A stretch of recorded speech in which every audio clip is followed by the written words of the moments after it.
Muli natin binalikan ang mag-aamang nakatira sa tahanang ito. Mag-aama ang iniwan ng ilaw ng tahanan. Tanging ang kanilang ama ang kumakayod para may makain ang kanyang mga anak. Pagpa-part-time ang trabaho ni Kuya Jimmy at ito lang daw talaga ang inaasahan niya, pero kung minsan daw talaga umaabot sa tubig at asin ang kinakain nilang mag-aama. Ngunit patuloy pa rin nagsisikap kahit mahirap at kumayod mag-isa. Pero ngayong araw nga ay ating ipamimili ang kanyang mga anak ng kagamitan para sa nalalapit na pasukan. Kaya samahan niyo po ako, mga kababayan.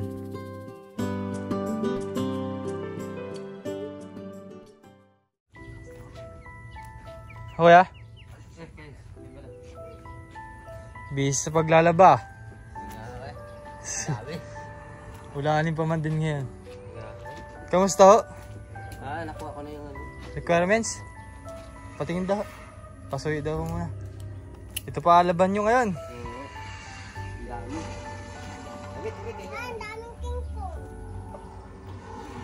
Talagang maputik po. Kailan nyo po pinuntahan yung sa school?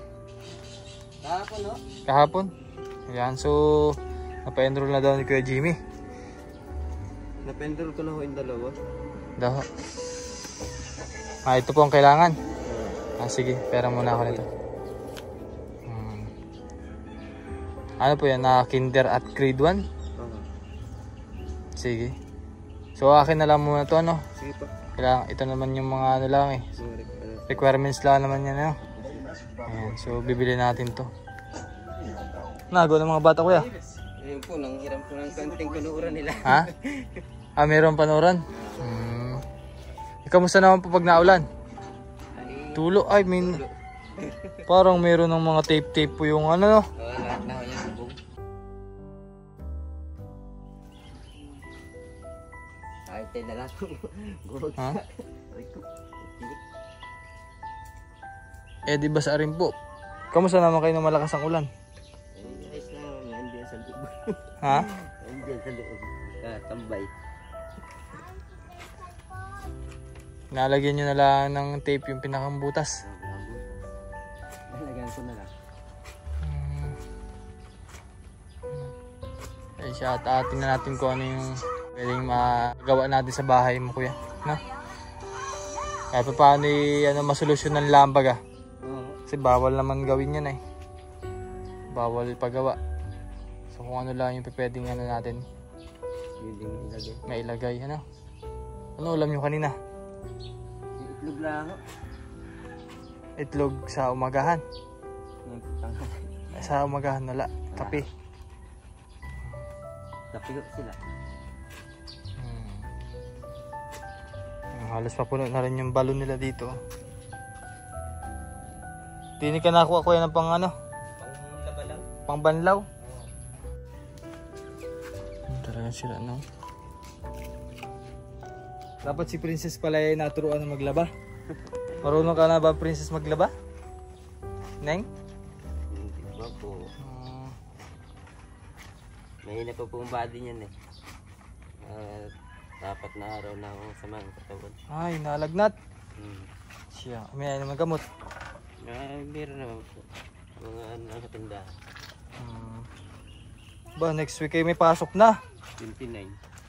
So, mabili muna ako ng mga gamit para ma-ready nyo na.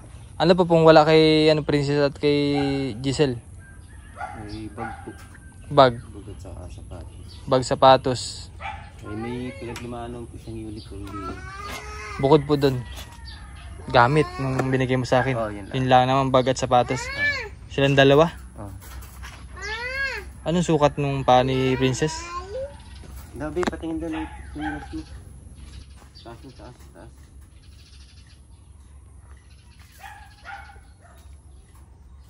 Wala na.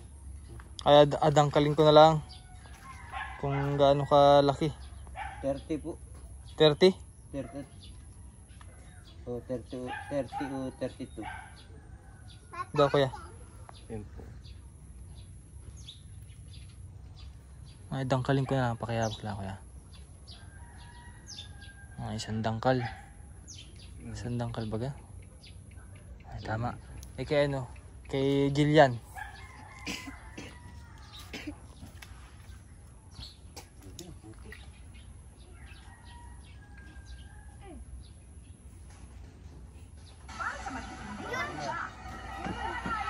May napanood kasi sila dun eh. Ha? 29. 29? Sige daw po pag ano yung pagkumpare dun sa chinelas niya no para. Dobe. Daw. Di na lang para madali. Tinangkal ko na lang. Sige, alam ko na.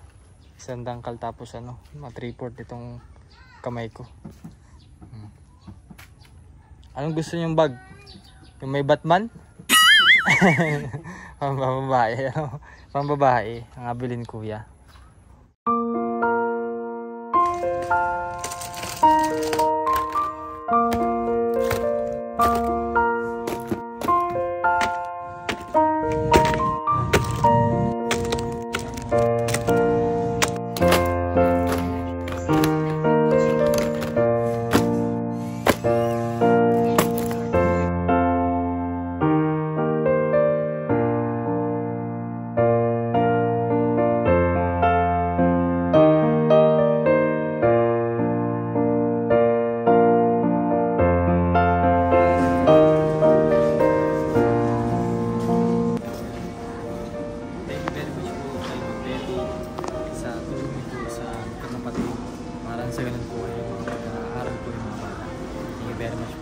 Bayan at nandito na tayo kay na Kuya Jimmy.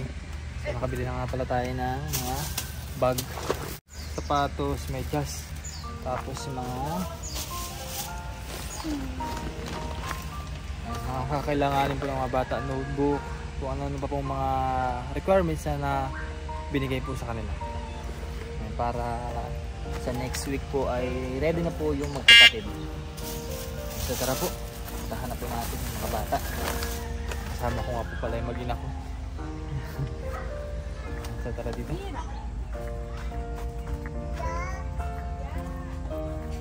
Tapos na maglaba? Hindi pa. Napakaputik po din eh. Mami, dyan mo na. Oh, papasok tayo din eh.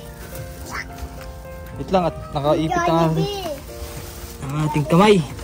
Oh, diretso doon, diretso, pasok. Sila kayo din sa tubo. Okay lang, okay lang. Wala pang Jollibee. Wait lang muna. At ayusin ni Kuya. Kita niyo po yung mga babayan yung pinaka ano. Giray-giray. Nilagyan na lang po ni Kuya Jimmy ng tape para hindi man naman yung tubig ulan. Oh, ito. Wait lang, sino yung mapasok? Sino? Taas ang kamay, mapasok. Taas. Tsaka Jillian. Ikaw mapasok? Okay, Terence. Ha? Ikaw mapasok? Opo. Opo. Ayan, palito. Kanino ito? Kay ano, kay Pepay ito. Pepay. At kay Giselle. Kay Jillian. Ay, kay Jillian. Jillian, try mo, suot mo daw. Suot mo nga, di. Pwede na. Ayan mo. Subad. Huwag mo makita ang titi, hulihin niya ng pulis. Ayan. Hindi dahilig magbubad. Ito. Ay. Ito, oh. Ito, mas malaki. Kay Princess yan. Ito yung kay Jillian. Ito, oh. Ayan, medyas. Ito, medyas. Kayong dalawa ay sa sunod ayusin natin yung birth certificate, no? Para iwan ko kung pwedeng pa ba may habol yan. Pwede pa naman po siguro yun kung hindi pa parang 6 months ata o 4 months pwede pang may habol yan. Ganyan. Basta ano, ayusin natin yung birth certificate, no? Ito po yung kailangan. Ito ba yung mga kailangan nila? Yan. Ito yung mga notebook.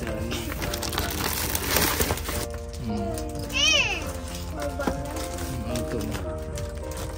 Pencil case. Yan ang nalagay niyo mga dito. Ito notebook. Itong kay Ate Princess yung kulay white. Kasi 6 ang kailangan. 6. Tapos itong kay Jillian ay 3. Kayo na lang bahala sa papel kung ano. Spare nyo yan. Para mayroon kayong ano. Ayan. Hindi, yan ay requirements ni Ate Princess dun sa school. Hindi mo pa kailangan yung ibang notebook dyan. Ito po, kayo na lang pong bahala magbigay kay Princess at kay ano, kung ano man kailangan nila. Excited na ikaw pumasok? Ha? po. Excited na ikaw pumasok? Very good. Ikaw Princess, excited na? Basta mag-aaral na mabuti, ano? At kapag nag-aaral na mabuti, may prize kay Kuya Renz. Ha? Ay, malikot. May premyo daw kaya kay Kuya Renz pag magandang may premyo. Nyo, araw-araw. Amen eh. Masipag naman ikaw pumasok, Princess. Ha? Nalagnat yan. Ay, nalagnat pala. Kaya pala masama ang pakiramdam. Sige. Oy, ablikan kuya. Kayong dalawa ni Christian, no? Para ano, parehas. Oo, dapat ay meron din kasi kawawa naman at wala silang... Wala yung bag tutol. Walang bag. Pag naayos yung birth certificate ninyo dalawa, pwede na kayo pumasok, ano? Lahat. Design niya. Di share na lang kayo dito. Ito, may papel. Pwede nyo gamitin yan, pwede nyo sulatan. Hindi nakalagay yung Mag-aaral kayo sulat. Mag-aaral ha, mag-aaral. Hindi man. Tatago na yung tata yan. Natago po yan sa... Sige kuya, kayo nang bahala sa ano at sana ay sa ganitong paraan na ano, makapagpatuloy sila sa pag-aaral nila, no? At tiwala lang, no? Wala na po talaga. May mensahe ka ba kuya? Maraming salamat po dito sa ano, kanting tulong sa mga gamit ng mga anak ko sa school. Malaking katulungan po ito para sa kanila. Sana po ipagpalain po kayo ng buong may kapal. Salamat po. Sige. Maalis sa kuya. Mag-aral ha, mag-aral. At di lamang yan yung ibibigay ni Kuya Renz kapag nag-aral ng mabuti. Mamaya na. Sige ha. Tabi mo na, tabi. Sabihin mo na yan at ako yung nagawa pa. Mamaya na yan. O kaya bukas na lang natin ano yan. At ako yung nagawa pa. Mga babayan, at ito po, nabigyan na po natin yung mga kakailangan ng mga bata. At yun, so susunod na lang po natin yung dalawang bata, si Christian at si Giselle, para sa ganun po nakasabay din sa pag-aaral. So sayang naman yung taon din at di sila nakasabay ngayon kasi kulang ng birth certificate. Hindi ba daw pwede na pahabol? Sa eskwela po. Oo. Hindi ko po naitanong. Pero may nakapagtanong po ako dito sa iba. Hindi daw po pwede ang ano, wala daw po yung birth certificate na ngayon. Dati po nung ano, parang taon pwede pa ako ngayon. Oo, kasi gano'n ang nangyari kina ako ay kina Chino. Wala ko lang dyan. Hindi na daw po pwede na walang birth certificate. Kasi pag wala nga birth certificate yung iba, hinahayaan na ng ulang. Hindi na nakuha. So thank you very much po kay Ma'am Betty sa tulong niyo po dito sa pamilya ni Kuya Jimmy at sa gamit po ng mga bata. Thank you very much po. At sa mga sponsors natin, sa mga patuloy na nanonood sa atin, nagsishare ng video, thank you very much po sa pagsuporta niyo sa charity works natin ginagawa. Ito po muna update natin kay Kuya Jimmy. At yun nga po sa mga tatanong kung bakit ganito po ang nangyari, hindi natin napagawa yung bahay nila. Dahil po nung una po ay nagkaroon ng problema, hindi daw po pwedeng paggawa yung bahay nila dahil sa nagkaroon ng hindi na po babayad ng renta ni Kuya. Pero yun nga po ang nangyari ay nagpatuloy naman ulit daw siyang magbayad ng monthly para sa bahay niya, sa lupa niya. Sa ganun ay hindi sila mapaalis din kasi dumating na po sa punto na pinakort na kaya? Opo. Pinakort na barangay court na lang po. Barangay court.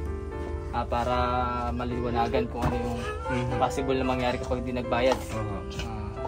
Para ano ay napilitan pa rin magbayad. Para hindi po kami mapalit din. Wala po kami ibang puntahan Dito lang.